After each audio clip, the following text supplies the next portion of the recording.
नमस्कार, आकाशवाणी देहरादून से प्रस्तुत है प्रादेशिक समाचार।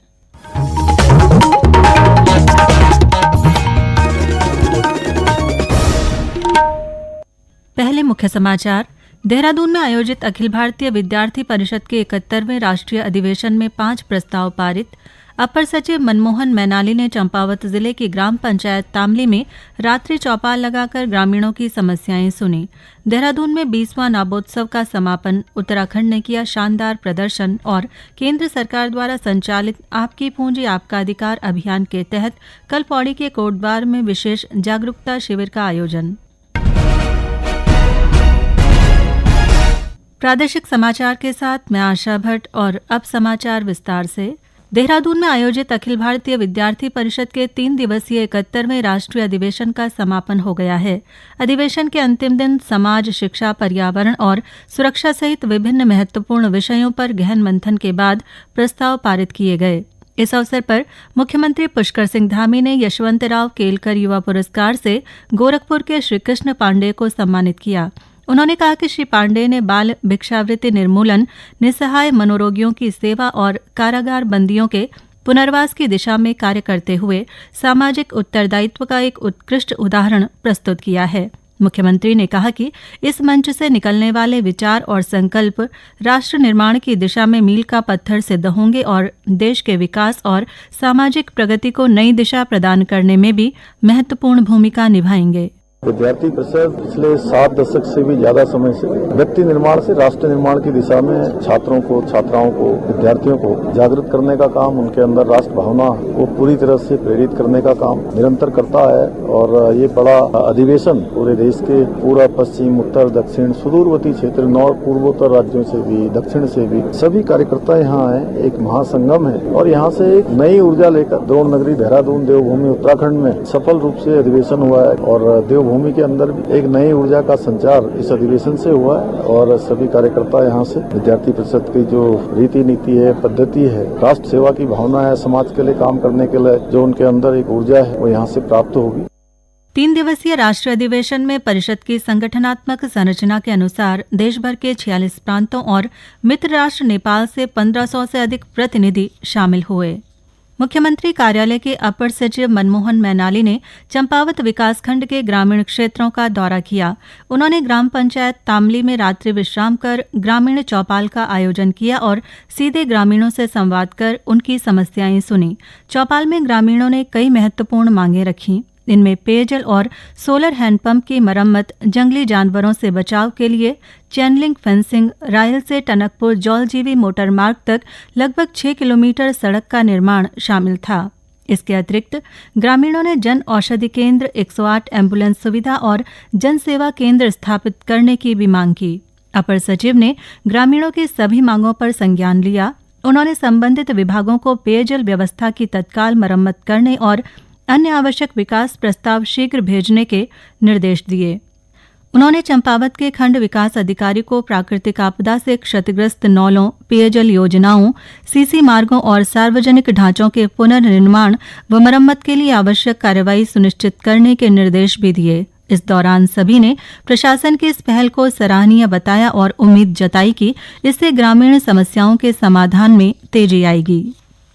मुख्यमंत्री पुष्कर सिंह धामी ने उम्मीद जताई है कि गन्ना मूल्य में बढ़ोतरी के सरकार के फैसले से राज्य में गन्ना उत्पादन में वृद्धि होगी। उन्होंने बताया कि केंद्र और राज्य सरकार की प्राथमिकता किसानों का कल्याण करना है। इसी उद्देश्य से सरकार हर वर्ष गन्ना मूल्य में बढ़ोतरी कर रही है। मुख्यमंत्री ने कहा कि प्रदेश सरकार ने पेराई सत्र 2025-26 के लिए राज्य परामर्शित गन्ना मूल्य बढ़ाने को मंजूरी दे दी है। सरकार का कहना है कि इसका उद्देश्य किसानों की आय बढ़ाना और उनके आर्थिक सशक्तिकरण को गति देना है।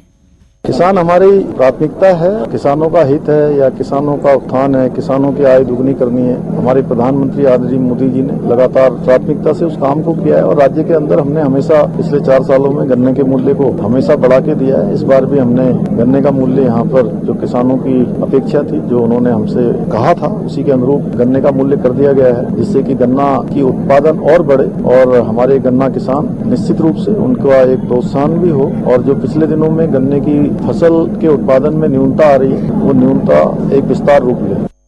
ये समाचार आकाशवाणी के देहरादून केंद्र से प्रसारित किए जा रहे हैं। ताज़ा समाचार के लिए आप हमारे सोशल मीडिया एक्स व Facebook page Akashvani news Uttarakhand को फॉलो कर सकते हैं। साथ ही ये समाचार हमारे YouTube channel Akashvani news Uttarakhand पर भी उपलब्ध हैं। देहरादून में राष्ट्रीय कृषि और ग्रामीण विकास बैंक नाबार्ड के अखिल भारतीय खेल एवं सांस्कृतिक महोत्सव नाबोत्सव का 20वां संस्करण संपन्न हुआ।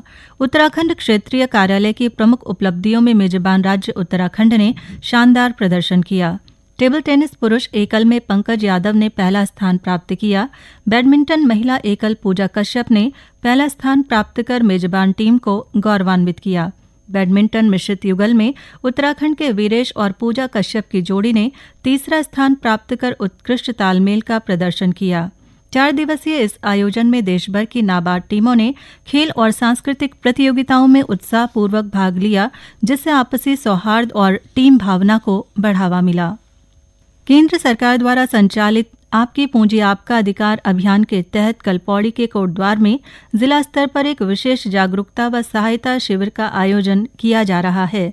लीड बैंक अधिकारी मीनाक्षी शुक्ला ने बताया, शिविर में बैंक खाता धारकों को उनके खातों से जुड़ी निष्क्रिय, निष्प्रयुक्त या अनधियाचित वित्तीय संपत्ति को वापस प्राप्त करने के लिए विस्तार से जानकारी दी जाएगी। इसके अलावा खाता धारकों के लंबित दावों का निस्तारण करने के साथ ही रुपए जमा न होने या निष्क्रिय खातों के पुनर्सक्रियन की प्रक्रिया भी समझाई जाएगी।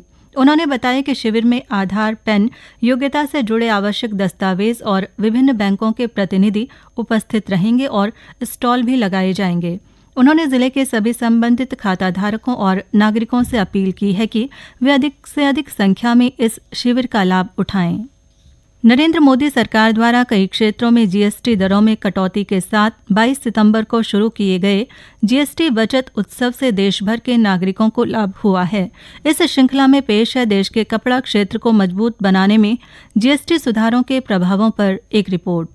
नई पीढ़ी के जीएसटी सुधारों के तहत कपड़ा उद्योग में किए गए कर कटौती ने आम आदमी पर पड़ने वाले आर्थिक बोझ को कम कर दिया है। मानव निर्मित रेशों और मानव निर्मित धागों पर जीएसटी दरों को घटाकर 5% कर दिया गया है। कपड़ा क्षेत्र में इस कर कटौती का उद्देश्य लागत कम करना, मांग बढ़ाना और निर्यात को प्रोत्साहित करना है। वहीं रेडीमेड कपड़े जिनकी कीमत 2500 रूपए तक है, उन पर अब 5% कर लगाया जा रहा है। ये सुधार वैश्विक बाजारों में भारतीय कपड़ों की निर्यात प्रतिस्पर्धा को बढ़ा रहे हैं और भारत को एक वैश्विक कपड़ा उद्योग के रूप में उभरने में सहायक बन रहे हैं।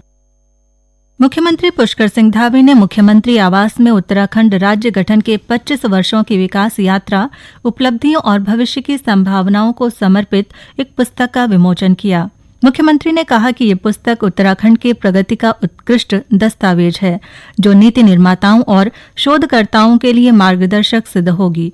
उन्होंने बताया कि राज्य ने 25 वर्षों में एसडीसी रैंकिंग में पहला स्थान, ईज ऑफ डूइंग बिजनेस और स्टार्टअप रैंकिंग में अचीवर श्रेणी तथा किसानों की आय वृद्धि में देश भर में पहला स्थान हासिल किया है। उन्होंने कहा कि समान नागरिक संहिता लागू करने वाला पहला राज्य बनने से लेकर पर्यटन, लॉजिस्टिक्स और मत्स्य विकास तक उत्तराखंड कई क्षेत्रों में नई पहचान स्थापित कर रहा है। दून पुस्तकालय एवं शोध केंद्र और भारतीय लोक प्रशासन संस्थान द्वारा प्रकाशित इस पुस्तक में राज्य के 25 साल के अनुभव, चुनौतियों, उपलब्धियों और आने वाले 25 वर्षों की संभावनाओं पर गहन विश्लेषण शामिल है। शासन, अर्थव्यवस्था, पर्यावरण, आपदा प्रबंधन, शिक्षा, स्वास्थ्य, पलायन, कृषि और महिला सशक्तिकरण जैसे विषयों पर 31 लेखकों ने 28 महत्वपूर्ण लेख लिखे हैं। अंत में मुख्य समाचार एक बार फिर।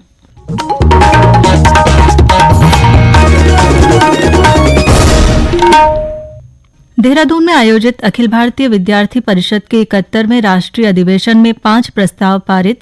अपर सचिव मनमोहन मैनाली ने चंपावत जिले की ग्राम पंचायत तामली में रात्रि चौपाल लगाकर ग्रामीणों की समस्याएं सुनी।